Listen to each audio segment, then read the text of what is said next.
Ja, v bistvu je čudovita tehnologija in ogromno razvoja se dela okoli nje, pa ne nujno sam za uporabo kot plačilna sredstva, kljub temu, da je ogromno okoli tega, ampak tudi kot nadomestilo za razne naročnine, ki jih imaš na internetu. Recimo ChatGPT, take zadeve. To je oddaja Na Coinu, portala Decrypt in z vami sva David in Stane. V njej razpravljava o Bitcoinu na preprost način. zelo po domače. Če ti v družbi nerodno vprašati o kakšni stvari, Vprašaj najo in posnela bova odgovor. vprašanje pošli na info@decrypt.com. Oziroma info@dakript.com. Zdravo, David. Živa? Danes se nama je pridružil en zelo poznan slovenski bitcoiner in sicer Aljaž. Aljaž, živijo. Zdravo. Aljaž ni samo bitcoiner, je tudi borec za svobodo in suverenost posameznika. Je človek, ki je kot sistemski inženir vodil platformo, na kateri deluje Bitstamp in med drugim uvedel Lightning na Bitstampu. V Ljubljani je začel s še vedno živimi srečanji vseh zainteresiranih za Bitcoin, tako imenovani Bitcoin Meetup. In človek, ki ga na X-u citira Adam Beck. Kdor ne pozna Adama, to je kriptograf, ki je zasnoval Hashcash, ki je en del softvera, ki se uporablja za rudarjenje Bitcoina. Tip je omenjen tudi v Bitcoin White Paperju, torej v ustanovnem dokumentu Bitcoina in je sodeloval s Satošijem. To pomeni, da Aljaž ni tako daleč od Satošija. Aljaž, danes bi midva s tabo rada govorila o Lightningu, kasneje tudi o Nostru. Ta drugi del bova objavila v naslednji epizodi in že zdaj vabiva poslušalce tja. In če gremo k Lightningu, kaj je Lightning omrežje in kako se razlikuje od Bitcoin omrežja? Lightning omrežje je v bistvu del Bitcoin omrežja, kar Lightning naredi, je prenese plačilni promet oziroma hitra plačila na Bitcoin, ker Bitcoin kot sam ne omogoča, kot si vemo, če hočemo potrjene transakcije, povprečno vsake 10 minut.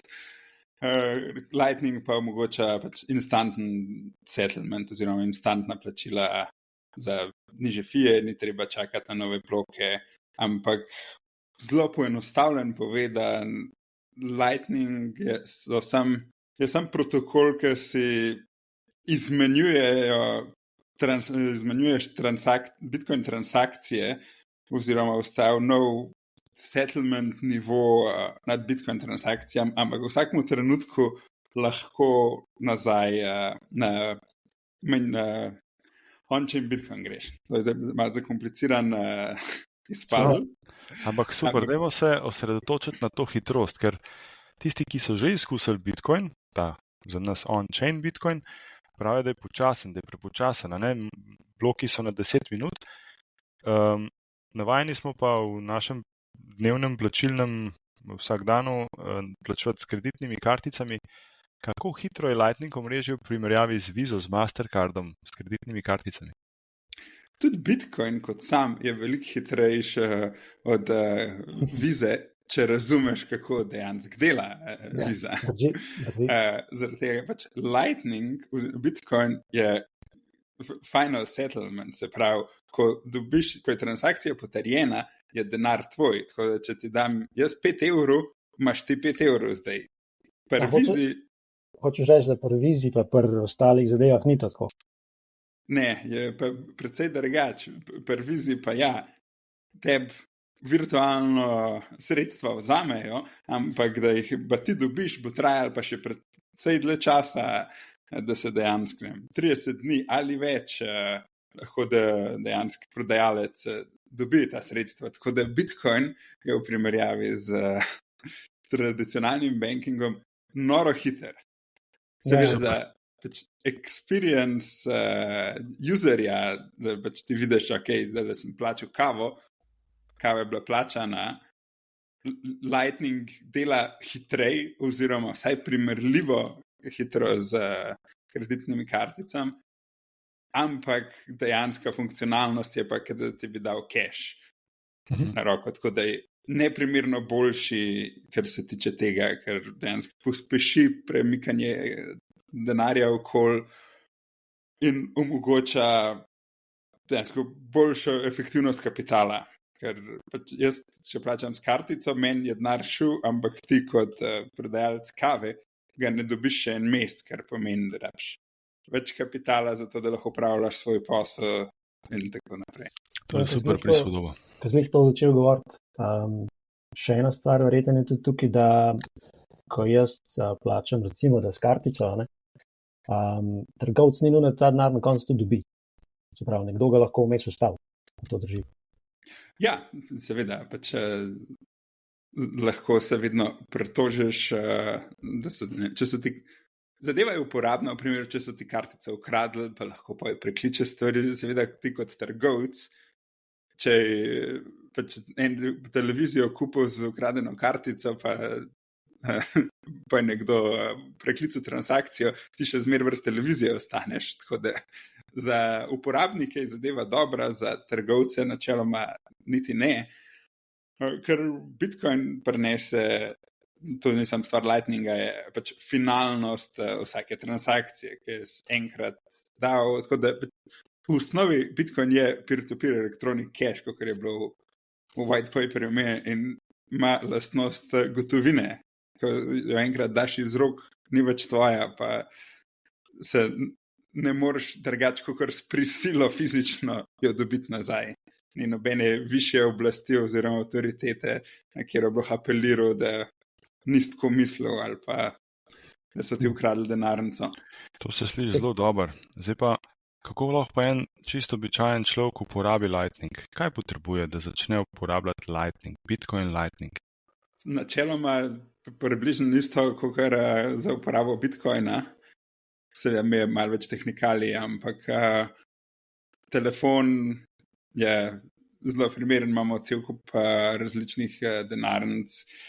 Seveda pri Lightningu je en manjši detajl, da je veliko Lightninga je custodial, zaradi tega, Kar rečeš custodial, pomeni skrbniško, se pravi, nekdo drug ima dejansko upravlja s tvojo denarnico, ti pa imaš dostop do tega. Tako je, pa če je precej bližje banki, kako danes banke delajo, naprimer, tako, ko uporabljaš Revolut, tako lahko uporabljaš Wallet of Satoshi. Sedaj, z malo manj težav, ker ti noben ne teži za dokumente, pa lahko pošiljaš denar, kamor hočeš, pa ga dobiš iz kjerkoli hočeš, ampak še zmeraj sredstva niso dejansko tvoja, nekdo drug ima kontrolo nad njimi, ti imaš samo dovoljene za uporabo. Samo za poslušalca, Wallet of Satoshi je denarnica, Lightning denarnica, skrbniška. No, ne skrbniška je pa recimo Phoenix, ne? Pa se mi zdi, Phoenix, Breeze, še marsikera druga, Blixt, je precej različnih modelov tudi obstaja, ali pa ZUS, in pa imaš sam različni modeli, kako denarnice operira, zaradi tega, ker je pač razlika, kot mogoče bilo omenil kot pri prvem vprašanju, med Lightning omrežjem pa Bitcoin omrežjem je, da pošiljati pa sprejemati Bitcoin transakcije je zelo trivialno, da čimer pri Lightningu mora biti tvoj wallet oziroma node konstantno online. In tudi mora biti online za dejansko sprejemanje plačila, kar naredi protokol malo bolj zakompliciran, ampak za voljo tega je tudi pač instanten. No pa zdaj pa pejmo 5 minut malo bolj tehnično debato, pa bomo pol spet kasneje poenostavili, kar se Lightninga tiče. Kaj so osnovni deležniki Lightninga? V slovenščini imamo termine kot so vozlišča, kanali, routing, routing sploh ni slovensko. Usmerjanje, bravo. No, kaj so osnovni deležniki Lightninga mreže? Ja, tako kot sem omenil, dejansko vozlišča oziroma node, da ima, verjetno bom večkrat omenil node, kot vozlišče, zaradi tega, ker mislim, da je naprej node. Ja. To prvič, odkar sem omenil Lightning vozlišče v moji karieri, pa sem že kar nekaj cajt v Lightningu oziroma Bitcoinu. Tako da, recimo, najbolj osnovn Lightning network lahko naredimo mi trije, ali pa samo mi dva, ker pač sem pomenil, rabiš 2 Lightning vozlišča in en kanal odpreti med njimi, ker je v bistvu kriptografski dogovor za, recimo, jaz odprem en Bitcoin velik kanal proti Stanetu in lahko z njemu naredim za en Bitcoin vrednost transakcij. Ker pridemo, pri temu pride najbolj komplicirana stvar Lightninga. Pač navajeni smo, pri Bitcoinu ne obstaja kanalov, kot on-chain lahko sprejemaš, tudi če nimaš nič Bitcoina. Pri kanalih, če si predstavljamo 2 kozarca vode, en je poln, drugi je prazen. Iz praznega kozarca se ne da nič več naliti. Tako da preden lahko preliješ kaj iz praznega, moraš iz polnega preliti pol Bitcoina, v tem primeru pošljem Stanetu za enega starega Cliota, oziroma zdaj verjetno že nov Clio za pol Bitcoina. In pa lahko on naprej trguje z mano in ima na voljo to vodo oziroma ta balance na njegovi strani. Čakaj. Tudi če imam prazno Bitcoin denarnico, ne morem iz nje nič poslati. Saj potem je to podobno. Pa sem kaj narobe razumel. Ne moreš sprejeti. Ne morem sprejeti. Aha, če nimam sredstev, oziroma Na Lightningu, če nimaš odprtega kanala, se pravi, da imaš nekaj gor, ne? A drži, ne moreš sprejeti. Ja, tako. Sicer ta del je rešen pri večini denarnic, ki smo jih omenili, z modelom, da če se ti kanal odpre on demand, oziroma pač kot te nekdo hoče plačati, ti bojo vzeli malo fija, zato da ti odprejo kanal in boš ti sprejel Lightning plačilo. Tako da, če dobiš 10,000 setsov, boš imel 8,000 setsov balance, naprimer 2,000 si bo pa LSP vzel za servis, ki ti ga je ponudil. In potem lahko ti od tistih 8,000 naprej zapraviš, kar hočeš. Aha, pa smo že pri secih, sece smo že omenili, ne? LSP je Lightning Service Provider, a drži, Da. To so v bistvu podjetja, posamezniki, ki omogočajo, da se ta plačila lahko, kanali in plačila lahko dogajajo. Drži. V bistvu skrbijo za to, da je Lightning malo lažji za končne uporabnike. Namesto, da bi ti mogel dejansko, zdaj bi rad sprejel plačilo, pa nimam nobene kapacitete odprte proti meni, kar pomeni, da prvo bo nekdo mogel odpreti kanal proti tebi, da ti pa jaz lahko pošljem plačilo. Z LSP modelom, ki ga uporabljajo voleti, se pa da ta zadeva abstrahira stran in samo ti kot končni prejemnik plačila boš dobil manjše plačilo, zaradi tega, ker boš ob prvem plačilu mogel plačati za ta servis, ki ga upravlja. Ampak to se vse zgodi avtomatično zate. Ampak samo ob prvem plačilu, ne? Potem vem, da lahko še malo zakompliciram, ampak temu reči, pri prvem plačilu plačaš ta odpiranje kanala in potem nekaj časa v določenih omejitvah lahko premikaš svoj Bitcoin sem in tja. Drži? Da, teoretično lahko je samo v prvem plačilu za večno, zaradi tega ni nobenih fizičnih omejitev, v smislu, da kanal poteče kot sam, oziroma da te bo kdorkoli. Recimo, če si predstavljamo, dobiš plačo prek Lightninga, prvič, ko dobiš plačo, se ti odpre kanal za kogarkoli 1 milijon setsov, ki ga zaslužiš na mesec, oziroma karkoli, in potem čez mesec ti zapravljaš te setse in naslednji mesec, recimo, da si zapravil vse in ko dobiš spet plačo, ni problema. Zdaj, če cel mesec nič ne zapraviš, bo tvoj kanal izpraznjen, oziroma tvoja kapaciteta za sprejemanje plačil izpraznjena, tako da je velika verjetnost, da boš mogoče plačal še enkrat za še en kanal, oziroma da boš plačal za razširitev tega kanala. Okay. A gremo lahko zdaj na sece? Mi dva sva že razložila, kaj so satošiji, in zdaj pri Lightningu kar naprej govorimo o satošijih. Zakaj pa, Aljaž? načeloma v Satoshih govorimo, zaradi tega, ker je Bitcoin že toliko vreden, da je za plačila, če ti ne vem, plačam za kavo, je 10,000 setsov, ali pa povedal, ta 6. decimalka Bitcoina, nerazumljivo. Pač, kar ste rekli, sta že razložila, da je Satoshi najmanjša enota Bitcoina, kar naredi zadevo bolj zabavno. Na Lightningu obstaja milisatoshi, Povej, kaj je to? ki dejansko ne obstaja, ampak za voljo deljivosti, oziroma kako dela, prej smo omenili usmerjevalnike, za posredovanje plačil se zaračunavajo fee, oziroma fee. Provizija, ja. Provizije. Se pravi, za voljo deljivosti tega in same aritmetike dejansko obstajajo manjše enote kot Satoshi, ampak te enote se uporabljajo samo znotraj protokola za, recimo, računovodstvo, so pa fiktivne kot take, zaradi tega, ker pač ne obstajajo na Bitcoin networku.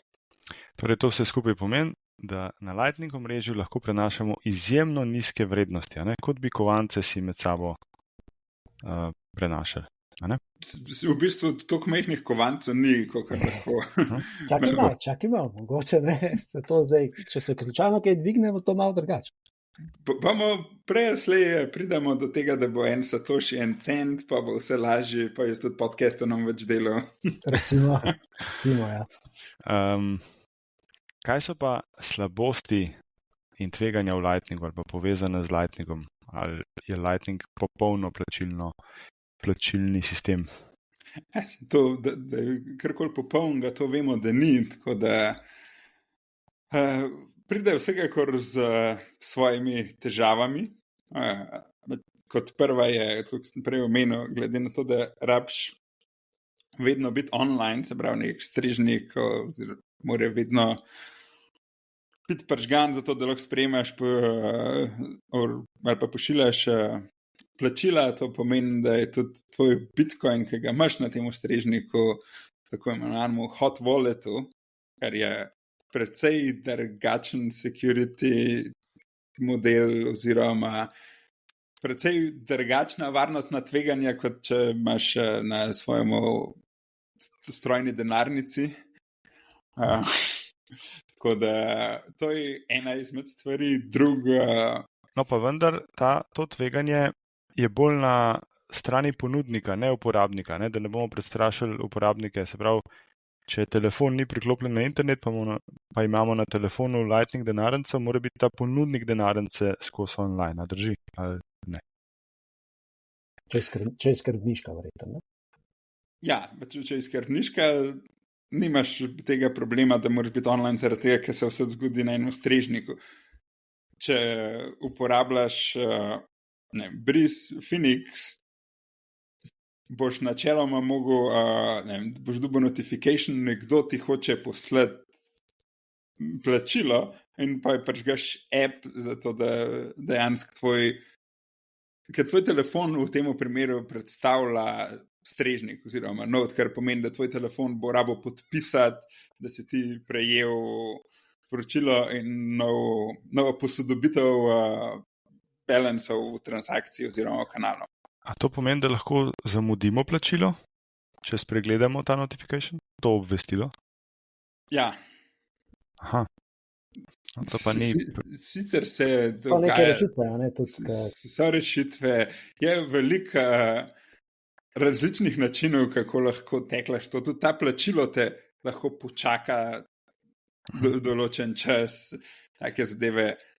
Tako da ni vse tako enostavno, kot se sliši v smislu, ni vse zgubljeno. Tudi veliko stvari se dela. Veliko teh problemov je tudi za voljo zelo zaprtih ekosistemov proizvajalcev telefonov, ki onemogočajo uporabo določene tehnologije vsem smrtnikom. Moraš biti Facebook ali pa kaj podobno večjega, da ti dovolijo določene tehnologije uporabljati, ki omogočajo take zadeve. Tako da zadeva je daleč od izgubljene, ima pa svoje težave občasno. Ok, to je, rečemo, dostopnost, ne? Če smo zdaj, to je bila ena, a je še kaj drugega tazga, kaj vidiš, kaj je še slabost. Mislim, jaz na hitro, tako zdaj, kaj govorimo, pa nismo šli še zelo tehnično. Uporabnike, ki ne spremljajo tega, pa ki se prvič srečajo s tem, je za njih to kar veliko za predelati, da lahko razumejo, pa uporabljajo. Ok, ena stvar je Wallet of Satoshi, zelo preprosta uporabniška izkušnja, pa vsem, tudi to ni najlažje. Zadnje, ki sem eni gospe, ki dela na tržnic, predstavil zadeva, pa je sva zrihtala vse, jaz sem plačal z Satoshi, ampak za mnou je to predstavljala ena skrb, boji se tega, valjda, ker je prvič se nič tazga. Ko gremo pa malo naprej, ko hočemo razumeti, je pa tega kar nekaj. To jaz vidim, no, da je kot ena izmed stvari pri Lightningu, ker na koncu uporabnika ni cilj tega, da uporabnik sploh ne razmišlja o tem, da samo odpre aplikacijo, poskenira kodo in je to. Ja, Lightning je zelo zakomplicirana zadeva. Recimo od 2018 do zdaj se je tudi kako industrija razmišlja o Lightningu oziroma ga predstavlja, je imela kar neki evoluciji. Ampak dajmo začeti tako. Lightning, ki dela perfektno. Nobenih težav ni, sploh ne veš, da je. Jaz, recimo, siguren sem ta teden prejel že, 40 plačil za minimalne do mal večje količine, od, 10 secev do 2000 secev. Aha, a imamo zgornjo omejitev plačila na Lightningu?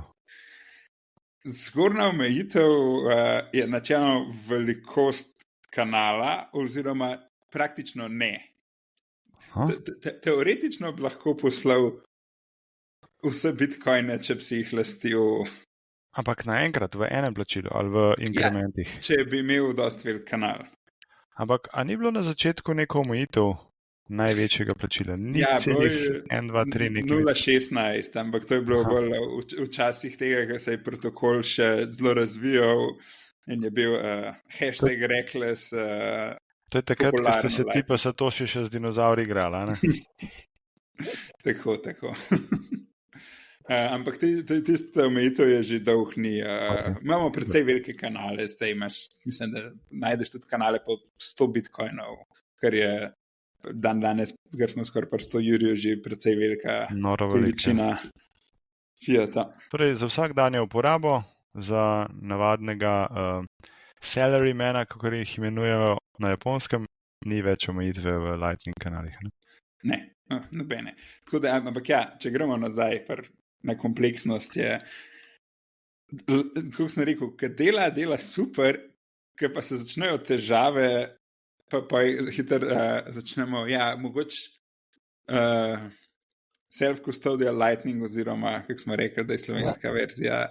Lastniška denarnica. Lastniška denarnica ni nujno za vsega smrtnika, zaradi tega, ker potem, kot smo imeli lan oziroma letos z visokimi bitcoin fee, pač eno obdobje naredi težave tudi na Lightningu, zaradi tega, ker Lightning bazira na odpiranju kanalov in kanali so bitcoin transakcije.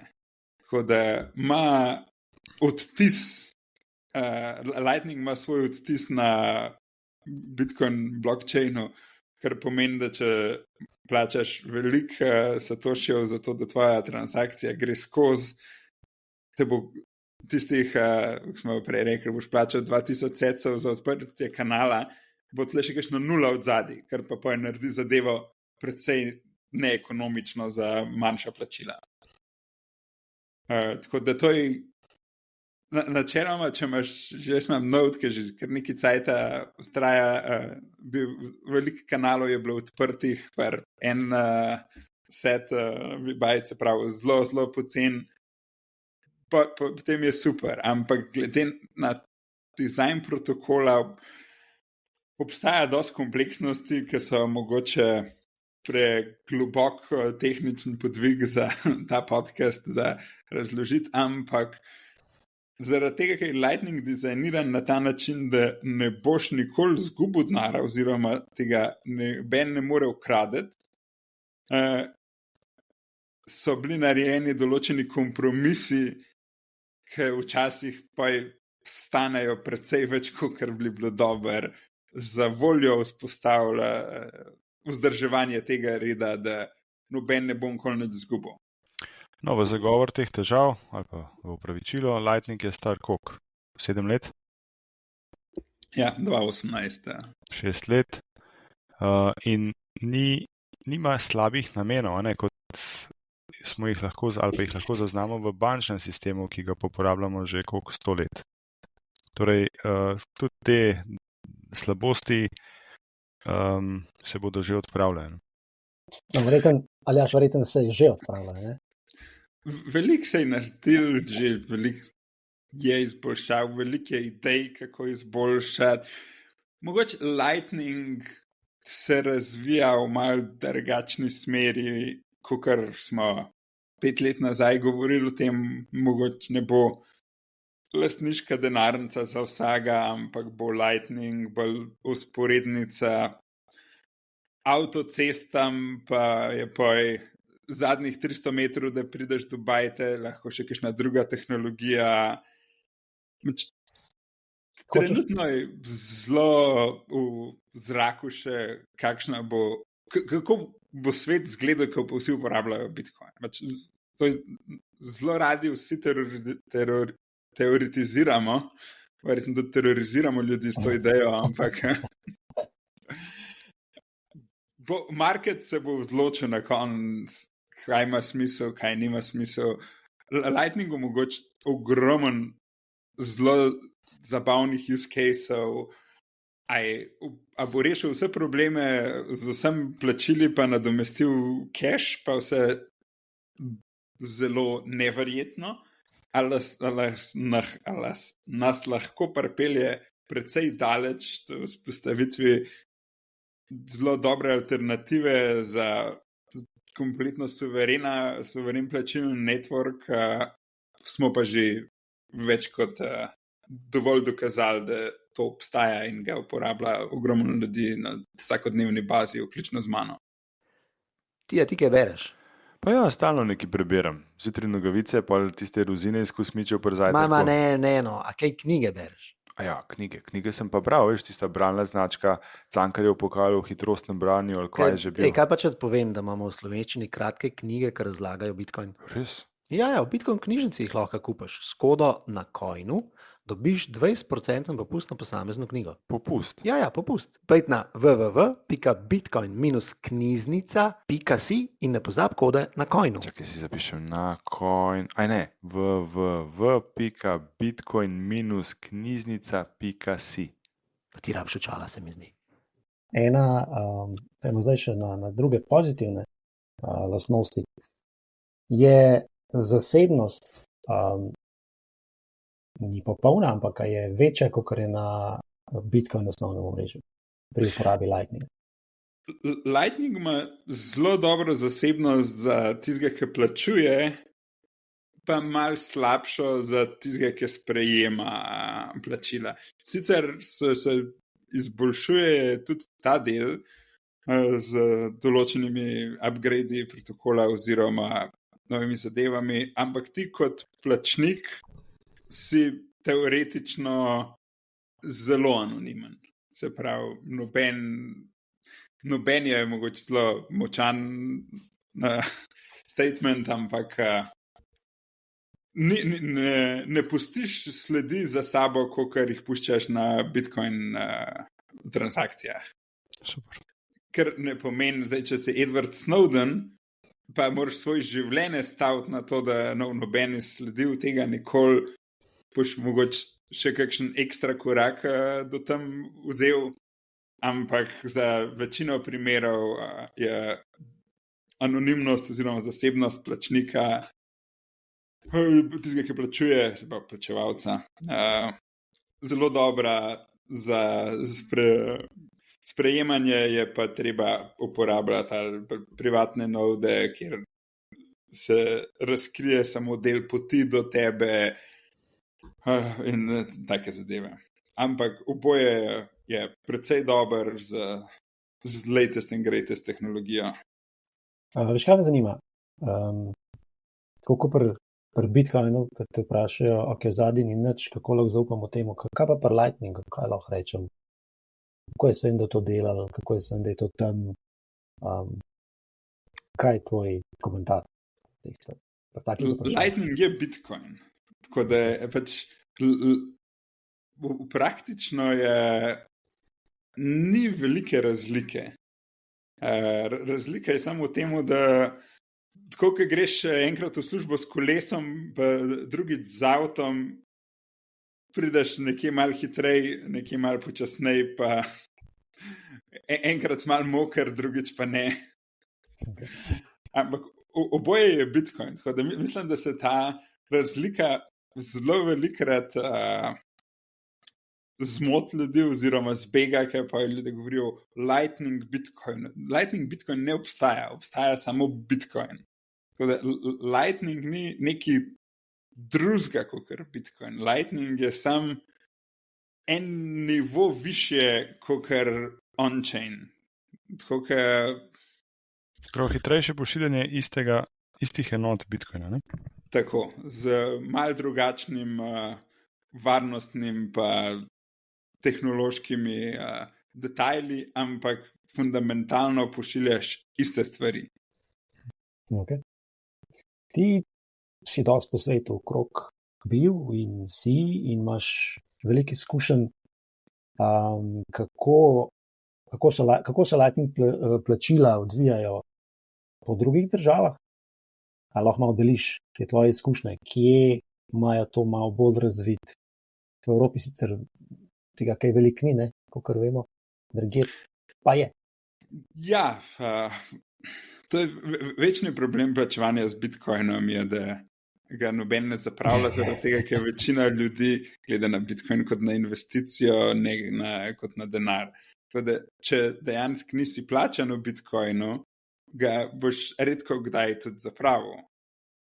Pa dejstvo je, da pač kartice delajo dobro, cash dela odlično.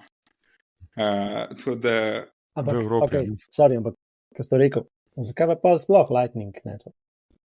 Zakaj sploh Lightning? Pridemo do teh detajlov. Zelo dober primer je. Velikrat se mi zgodi, da se, ne vem, v Mehiki srečam še s 3 bitcoinerji, pa gremo na kosilo, en plača, ali en plača z bitcoinom, ker Mehika ima neke podpore za plačilo z bitcoinom, oziroma plača s cashom čimerkoli in pa ostali, da reče, ok, ti mu dal denar, keša nimam, a ti lahko nakažem in pa imaš enega z Amerike, enega z Evrope, enega z Brazilije, niti približno noben ne uporablja istih fintech rešitev, istih banking railov, karkoli, pa en ima Venmo, drug ima N26, pa je v Braziliji imajo nekaj, kar noben ne pozna, tako da ne mogoče se zmeni zdaj, kdo komu kako cash poslal. Ampak vsakič, ko se to zgodi, je, dej, ti pošljem Bitcoin, ni panike. Ampak nam so rekli, da Flik dela povsod. Ja, povsod. V vseh vseh v Sloveniji. Povsod okrog Ljubljane. Ja. Dokler lahko kamen vržeš do Ljubljanske kotline dela. Tako nekako, ja. Tako da zato rabimo Lightning. Plus zaradi tega, ker sprejemanje plačil prek interneta je totalna nočna mora, če hočeš to delati kot podjetje, kot trgovec. Kot posameznik itak ne moreš. Zaradi tega, ker ti noben ne dovoli tega. Seveda, lahko imaš bančni račun, ampak jaz te kot posameznika ne morem plačati s kreditno kartico. Lahko dam cash v kuverto, pa ti ga pošljem, pa mogoče pride, ampak glede na to, koliko pošte dobro delajo. Bo nekdo dobro plačan. Ja, tako. Tako da to reš Lightning. Lightning ti Lightning v bistvu povezuje in omogoča vsem, da so del tega networka. Nobenega Ne izključuje. Nobenega ne izključuje, nobenega ne rabiš vprašati za dovoljene, ali lahko jaz zdaj ratam trgovec, ali lahko jaz prodajam svoje storitve prek neta, ali me lahko nekdo plača. Pač to je fundamentalno neverjetna revolucija. Seveda, Bitcoin je že omogočil to in omogoča, ampak to je celo bistvo Bitcoina je to, da prvič v zgodovini lahko se jaz odločim, zdaj le bom pa, ne vem, prodajal svoje slike prek neta in lahko naslednjo minuto mi ti že pošleš denar, ki ga noben ne more vzeti, vem, da je prišel do mene, zato da sem ti jaz providal storitev. Če hočeš to narediti kot posameznik, zdaj lahko odpreš podjetje, pa moraš iti prost enega izmed plačilnih providerjev, če bi slučajno ti dovolili, da ti prek njih sprejemaš kreditne kartice. Pa mogoče čez 14 dni to, da mogoče dobiš, ali pa čez en mesec, glede na to, koliko časa traja. Ne, če dobiš, si že srečen, zaradi tega, ker velika večina svetovnega prebivalstva ni rojenih pod srečno zvezdo, da so v Evropistanu ali pa v Združenih državah, kjer si mogoče blagoslovljen, da lahko uporabljaš kreditne kartice kot plačilno sredstvo. Če živiš v kakšni malo bolj eksotični državi, bojo rekel, Rusija je druga zgodba. Mislim, da je še precej drugih držav, ki bi se znašli. Je pa velika, ne? Je pa ogromna zemlja, pa nimajo tega. No, samo po sebi se poraja vprašanje, kdaj bo lahko slovenski trgovec sprejemal Lightning, oziroma zakaj se kar vsi slovenski trgovci ne odločijo, da bi sprejemali plačila v Lightningu? Mislim, najbolj enostavno vprašanje, oziroma odgovor na to vprašanje lahko zaključimo s hlapci. Tako je, to je zato, ker ne da tehnično Lightning ni dovolj dober, ampak politično, zakonodajno nam to zelo otežuje, ne? Ja, ampak jaz bi še tle zaradi tega, ker hočemo dobiti dovoljenje za stvari, ki ne bi smele biti nikoli prepovedane. Zaradi tega, ker sprejemanje denarja, za storitve, ki jih ti providaš, zakaj ti mora kdo sploh. Točno to. Ne vprašamo se fundamentalno, zakaj se je nek birokrat nekje odločil, da zdaj pa ti rabiš dovoljenje za to, da boš upravljal profitabilno dejavnost. Pač ti svoj čas vložiš v nekaj, kar je nekomu drugemu koristnega in nekdo drug ti kompenzira za ta čas. Lahko ti da flaša viskija, 500 evrov, pošle malo bitcoina, ali ti pa opere avto. Zakaj bi se kdorkoli sploh drznil razmišljati o tem, da bi karkoli od tega omejeval ali pa hotel obdavčiti? Torej, odgovor na vprašanje je zato, ker ko so uvedli fiskalizacijo, nismo protestirali dovolj, da so jo sploh uspeli uvesti, ne? Ja, mogoče sploh šli še precej dlje nazaj v tej zgodbi, da pa mogoče dolg nazaj kakšnega preveč avtoritete nad prebivalstvom hotel dobiti več na giljotino, pa se mogoče stvari... To že, ampak fiskalizacija se je zgodila nedavno in smo bili mirno tiho in jo uvedli. Softverske firme so videle kle profit v uvajanju nove rešitve, mi smo skomignili z rameni in šli naprej. V resnici je pa to prepoved sprejemanja gotovine oziroma izjemno oteževanje sprejemanja gotovine, zato ker država smatra, da smo vsi, ki jo sprejemajo, goljufije, ne? Ja, točno to. In te limite bojo šle zdaj po tonovem še nižje. Prav, da koliko lahko sploh sprejemajo podjetja in koliko lahko posameznik prinese gotovine.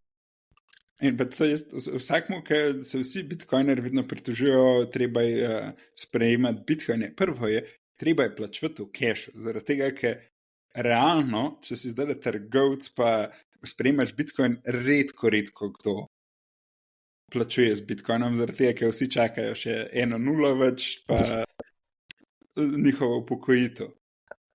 Ampak, če plačuješ trgovce s kešom, bo to ostalo. zaradi tega, ker pač imaš kulture, ne vem, Nemci imajo povsod gotovina, čimer pa v večini Evrope stale kar zgineva.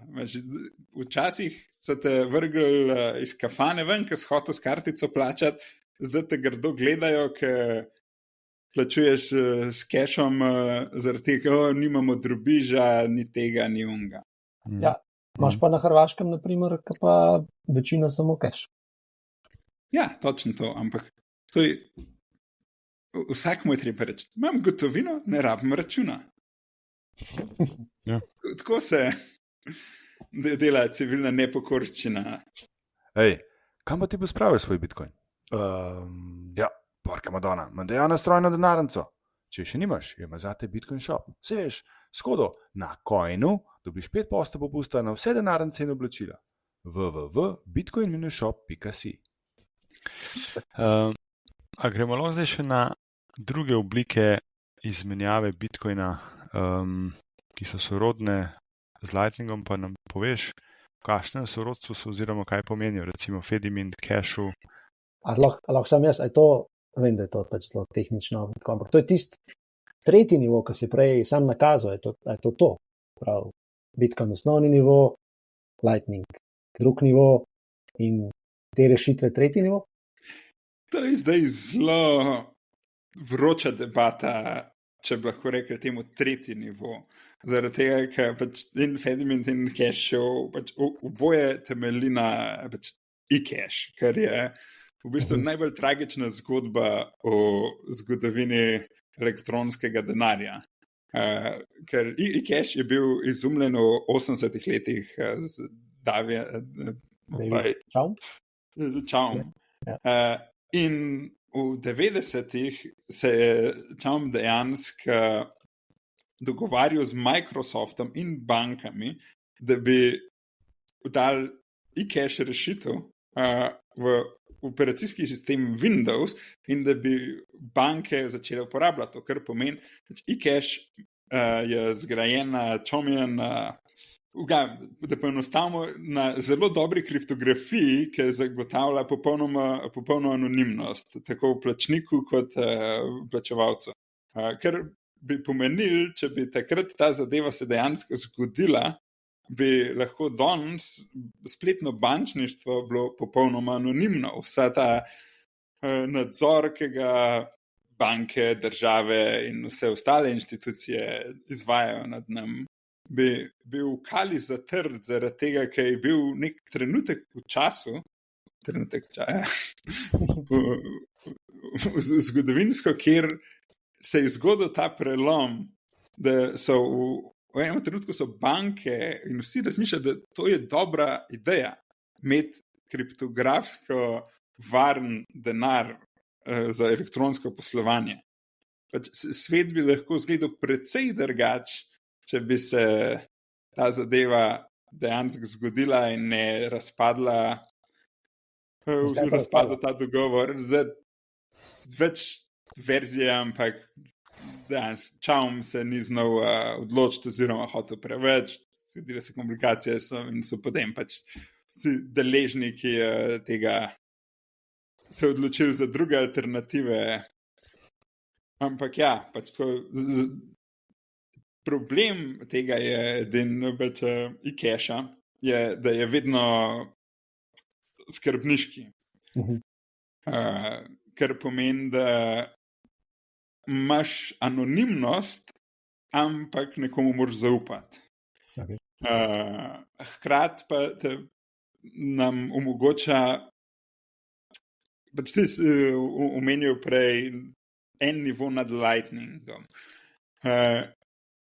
Ni nujno nivo zaradi narave skrbniške narave tega, ampak ti pa doda večjo anonimnost pa boljšo implementacijo skrbniških denarnic, ker pomeni, če uporabljaš Wallet of Satoshi, naprimer, vsak lahko ve, ok, ti imaš, ne vem, 100,000 secov gor in zdaj si plačval to iz, ne vem, te pa te države, spošilil denar, zaradi tega si pač tvoj telefon poveže, pošilju si na ta pa ta naslov, pač lahko te trekajo, obstaja neka identiteta, kljub temu, da se nisi identificiral, obstaja neka identiteta zgolj, pač ker software obstaja.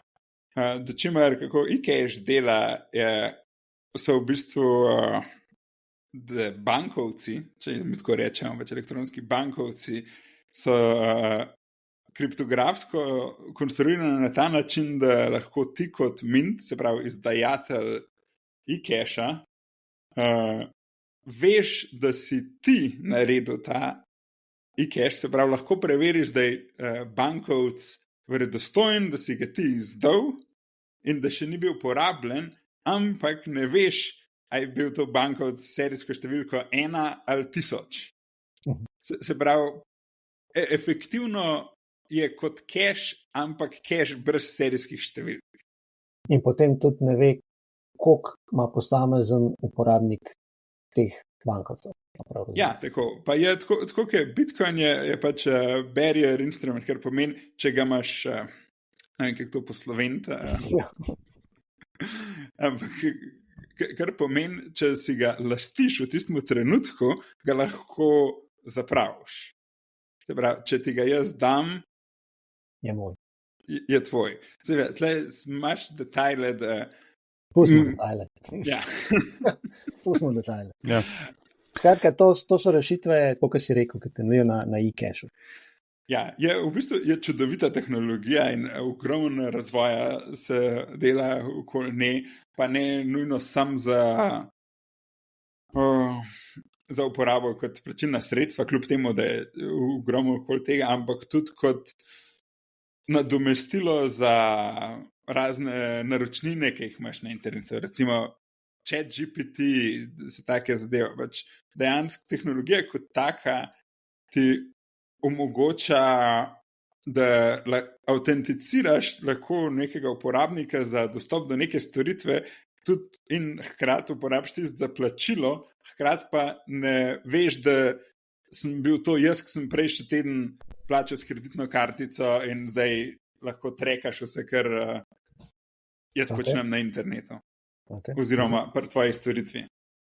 In zdaj, ko si to rekel, ko se še autenticiraš, a je to še ena izmed funkcionalnosti Lightninga?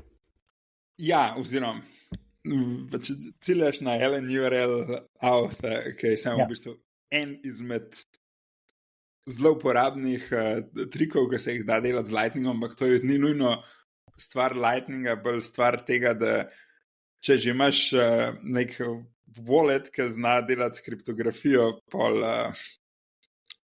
lahko to uporabljaš kot kriptografski dokaz, da to si ti. Je še precej drugih uporabnih stvari narejen kot LNURL, ker sicer... Lahko sam pojasniš, kaj v bistvu omogoča ta funkcionalnost, če rečemo funkcionalnost. LNURL auth ti nadomesti namesto, da se v neko storitev prijaviš kot z e-mailom ali pa z Googlom, s čimerkoli, se ti samo svojo denarnico izkažeš, da jaz sem ta pa ta, zaradi tega, ker lahko pač ob prvi prijavi ti poveš, to je moj kriptografski podpis in pa lahko vedno dokažeš, da imaš dostop do teh privatnih ključev in ponoviš to autentikacijo kadarkoli. In seveda je precej bolj anonimna, kot uporaba e-maila, zaradi tega, ker pač je samo en kriptografski ključ. Ja. Lahko deliš kakšen primer dobre prakse, pa ne samo plačevanja, pri trgovcih, še kaj takega, kjer je Lightning implementiran, pa ga uporabniki lahko srečajo. Jaz si bo znal predstavljati, kje se pojavlja Lightning še. Value for value podcasting, podcasting 2.0, cel value for value ekosistem. Podcasting 2.0.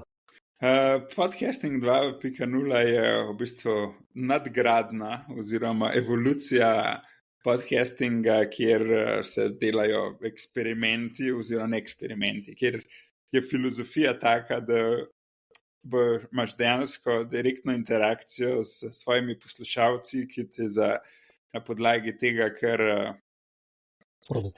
produciraš dejansko dajo neke satošije oziroma pač nek value, zato value for real, vrednost za vrednost. Se pravi, vajen podcast vajnim poslušalcem prinaša neverjetno vrednost in oni vam zato pošiljajo Bitcoin. Hočeš reči, da bi lahko, pa ne da bi lahko, to v bistvu že je na Fountainu, najdete tudi na Coinu podcast in to, kar zdaj Aljaž govori, v bistvu se lahko že dogaja. Pravi, če bi vam to bilo, če vam podcast prinaša dodano vrednost, lahko nama, ne vem, kakšen satoši ali takrat, ko poslušate, da se tako naštimate, da vsako minuto rečete, to je pa vreden en satoši. Ali pa potem, po koncu. Ne biti skromni, kar sprsite se. Satoši na sekundo, ne na minuto. Tako je, zato je namenjena sekunda, ni kar tako v uri. Vse v sekundi ni na ključe, tudi se pa satošijo. Tako je. Pa da ne bi drug mesec gledala v prazno denarnico, ker pa veva, kakšen value sva dala. To, da veste, da se tudi zelo dobro deliti te satošije, tako da lahko tudi gosti dobivajo del. To. Ta funkcionalnost je super. Ja. Po defaultu, če se namotim, je 5% ali 10% pri platformi, a je tako pametno. Ostalo pa lahko ti pa naprej deliš. Ali daš vse gostu, ali pa neki, ne vem, organizaciji, s katero se pač dogovoriš. Bova objavila link do te podcast platforme Fountain. Na konferenci NiceHash v Mariboru je en Slovenc, Matjaž, predstavil Lightning igrice, kjer lahko nekaj zaslužimo z igranjem z nekom. A je še kaj takega, kar bi lahko poslušalec poklikal in začel uporabljati? Recimo Stacker News je spletna stran za objavo novic, kot forum deluje. In dejansko Stacker News uporablja satošije kot sredstvo za moderacijo. Tako da, naprimer, poslušalci so že bili kdaj na 24 ur, pa mogoče po nesreči poskrolali dol do komentarjev, kjer je smetana družbenega podna ponavadi. To niso bili najni poslušalci. Ampak si lahko predstavljajo, kaj bi se zgodil, če se koga vprašajo. Slučajno tam znajdejo. Čimer na Stacker News vsakič, ki hočeš komentirati ali pa posredovati en link, pač vsakič, ki karkoli delaš s platformo, te dejansko stane neki satošijo. Koliko to stane? Tako da v bistvu je plačilo sredstvo moderacije, zaradi tega, ker če te košta, ne vem, par centov, vsakeč, ki enemu napišeš, da je kreten, boš mogoče to naredil samo 10-krat, ne 10,000-krat. Ja, odlično. Sprejmo, ne? Ja, ampak druga stran tega je, da pač, če dejansko daješ, ne vem, nasvete ljudem, pač jaz na teden zaslužim sigurno za eno kavo, samo od tega, ker ne vem, po kakšen link postam tja ali pa odgovorim v kakšen komentar in pa je dejansko ljudje cenijo to in ti pošljajo neki satošijo. Zaradi tega je pač platforma kot sama tudi deli z uporabniki pač sredstva, ki jih dobi kot stvar moderacije. Želim ti, da piješ zelo drago kavo.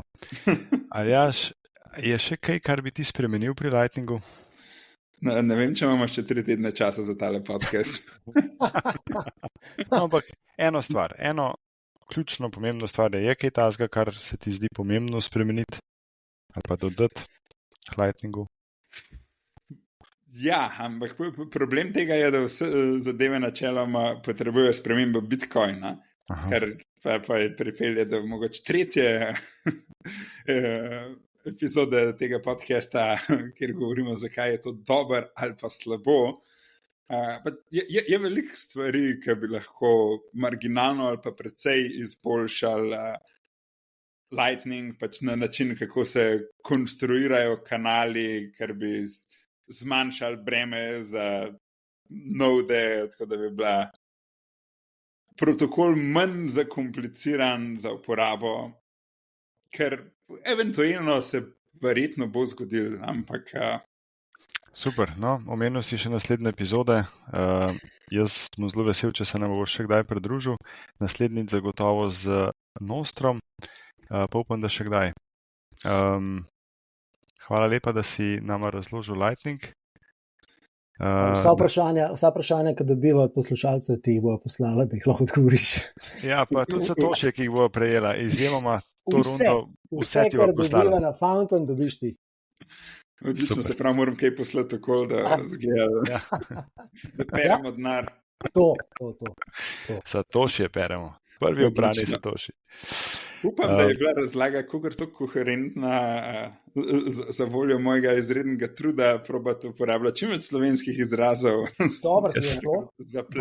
Dobro ti je šlo. Jaz tudi mislim, da super in naj poslušalce spomnimo, da si lahko epizodo zavrtijo tudi 2-krat. Ali v družbi svojih najbližjih za božični večer in podobno. Hvala lepa, Aljaž, in se slišimo zelo kmalu. Lahko noč. Hvala, Živja.